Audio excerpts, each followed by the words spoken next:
నమస్తే, welcome to MTR masala అభిరుచి powered by freedom refined sunflower oil.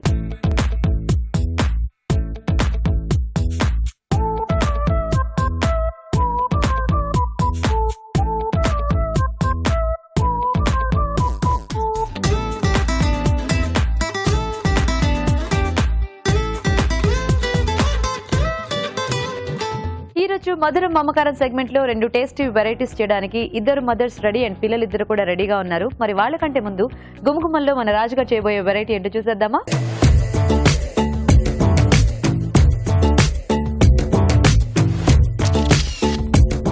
నమస్తే రాజు గారు. నమస్తే. ఈ రోజు ఏం వంట చేస్తున్నారు? గుమగుమల్లో రైస్ ఐటమ్ చేస్తున్నాను. Rice, okay. Green P coconut rice అండి. ఆ పచ్చి బఠానీలు కనిపిస్తూ కలర్ఫుల్ గా ఉంటుందేమో కదా. కొంచెం కమ్మకమ్మగా అంటే కొబ్బరి తురిమేస్తున్నాం. ఓకే, చాలా బాగుంటుంది కమ్మకమ్మగా. ఓకే, మరి గ్రీన్ పీ కోకోనట్ రైస్ కి కావాల్సిన పదార్థాలు ఏంటో చూద్దాం. గ్రీన్ పీ కోకోనట్ రైస్ తయారు చేయడానికి కావాల్సిన పదార్థాలు: పచ్చి బఠానీలు 1 కప్పు, బాస్మతి బియ్యం 1 కప్పు, పచ్చి కొబ్బరి తురుము 1 కప్పు, జీలకర్ర 1 టీ స్పూన్, వెల్లుల్లి రెబ్బలు 4, పచ్చిమిర్చి పేస్ట్ 1 టీ స్పూన్, ఉప్పు తగినంత, కరివేపాకు 2 రెమ్మలు, నెయ్యి 2 టేబుల్ స్పూన్లు, కొత్తిమీర కొద్దిగా. ఓకే అండి, మరి కావాల్సిన పదార్థాలన్నీ చూసారు కదా. రాజుగారు మొదలు పెడదామా? ఓకే. సో ఇక్కడ ముందుగా మనం రైస్ ఉడికించి పెట్టేసుకొని ఆ మెథడ్ లో చేస్తాం అండి. అంటే కొంచెం జస్ట్ అలా పోపు వేసుకుంటే సరిపోతుంది. సో మనం కొబ్బరి అన్నం అట్లా చేసుకుంటాం కదా, ఆ టైప్ లో. సో మనకు కొంచెం ఈ ఫ్లేవర్ కూడా అలాగే వస్తుందేమో కదా, కాకపోతే దీంట్లో మనకి ఎక్స్ట్రాగా బఠానీ ఫ్లేవర్ మధ్య మధ్యలో ఆ బఠానీలు తగులుతూ ఉంటాయి, సో కొంచెం డిఫరెంట్ గా అనిపిస్తుంది. సో నేతితో చేసుకుంటున్నాం, కొంచెం కొబ్బరి కాబట్టి బాగుంటుంది. సో ముందుగా కొంచెం జీలకర్ర అండి. సో ఈ కొబ్బరి కాంబినేషన్ దాంట్లో జీలకర్ర పొడి చాలా బాగుంటుంది. కొద్దిగా పచ్చిమిర్చి పేస్ట్. ఓకే, సో ఇంకా కారం అంతా మనకి ఇదే. అవునండి, వెల్లుల్లి రెబ్బలు. సో ఇది కావాలనుకుంటే యాడ్ చేసుకోవచ్చండి. కరివేపాకు.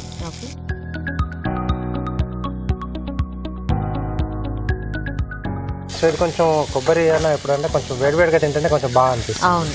సో ఎనీ రైస్ ఐటమ్ అంటే మనం ఇంకా క్యారీ చేసుకునేటప్పుడు అంటే ఆ వేడి తగ్గిపోయి కొన్ని ఫ్లేవర్స్ ఉంటే బాగుంటుంది, కానీ కొంచెం ఇలాంటివి అది ఏదైనా కూడా అసలు వేడివేడిగా తిన్న టేస్ట్ కి తర్వాత కొంచెం చల్లారిన తర్వాత తిన్న దానికి కూడా మనకి చాలా తేడా ఉంటుంది.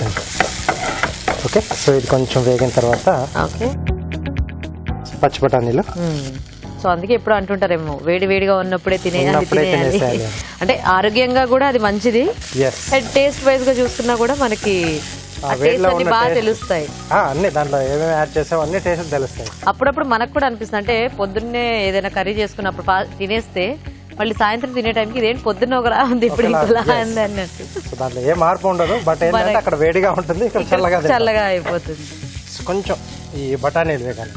మామూలుగా కూడా ఏంటంటే మనం ఎప్పుడైనా క్యారీ చేసేప్పుడు కూడా మెయిన్ గా కొంచెం పులుపు ఉండేలాగా చూసుకోవాలి. పులిహోరలు కానీ లేకపోతే టొమాటో రైస్లు కానీ, సో ఆ బేస్ లో ఉండేది ఏంటంటే కొంచెం బెటర్ గా ఉంటుంది. ఓకే అండి, మరి ఇక్కడ బఠానీ వేగుతూ ఉంటుంది, ఈలోగా మనం ఒక చిట్కా చూద్దాం. ఇప్పుడు మీకోసం మొదటి చిట్కా. మనం రెగ్యులర్ గా ముఖానికి సంబంధించి, చర్మానికి సంబంధించి, జుట్టుకు సంబంధించి, వేళ్లకు సంబంధించి, గోళ్లకు సంబంధించి ఇలా అన్ని రకాల చిట్కాలు చెప్పుకుంటున్నాం కదా. ఈ చిట్కా చెవులకు సంబంధించింది అనమాట. ఏం లేదండి, రాత్రి పడుకునే ముందు చెవులకి కోల్డ్ క్రీమ్ కనుక అప్లై చేసుకొని పడుకున్నట్లయితే అక్కడ ఉన్నటువంటి చర్మం అంతా కూడా మృదువుగా ఉంటుంది. ఓకే అండి, చిట్కా చూస్తారు కదా. ఓకేనా రాజు గారు? ఓకే. సో దీంట్లో కొంచెం కలర్ఫుల్ గా కనబడడానికి మనం కావాల్సిన వెజిటేబుల్స్, క్యారెట్, బీన్స్, క్యాప్సికమ్ ఇవి కూడా యాడ్ చేసుకున్నా బాగుంటుంది. సో ఇవన్నీ కూడా కొబ్బరితో మనకు బాగానే కాంబినేషన్ సెట్ అవుతాయి.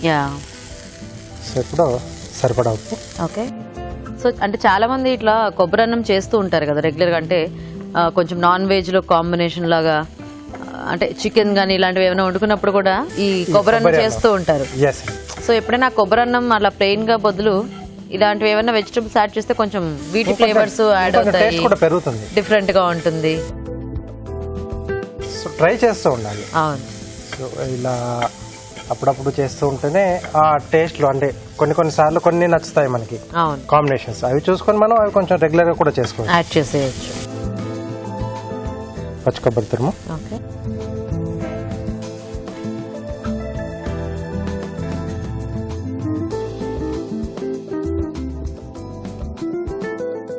సో ఇలా రైస్ ఐటమ్స్ ఎప్పుడన్నా వేపుడులు కానీ తీసుకున్నప్పుడు ఆ పచ్చి కొబ్బరి కొంచెం ఎక్కువగా వేగకుండా ఉంటేనే బాగుంటుంది. కొద్దిగా అంటే దాని టేస్ట్ తెలుస్తూ ఉంటే మనకి బాగుంటుంది.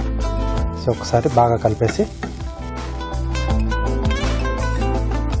మనం ముందుగా రెడీ చేసి పెట్టుకున్నాం బాస్మతి రైస్.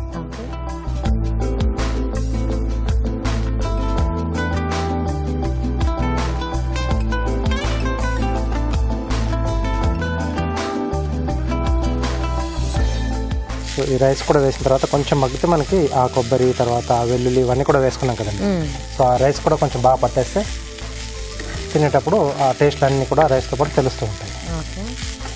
సో కొంతమందికి వెల్లుల్లి ఇష్టం లేదు అనుకుంటే, అంటే హెల్త్ పరంగా చూసుకుంటే చాలా మంచిది, బట్ కొంచెం ఆ ఫ్లేవర్ ఇష్టం లేదనుకుంటే వెల్లుల్లి ఒకటి అవాయిడ్ చేసుకుంటే చేసుకోవచ్చు.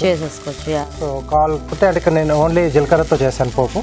సో పప్పుల పోపు కూడా వేసేసుకున్నప్పుడు బాగుంటుంది. సో రెడీ అయిపోయిందండి.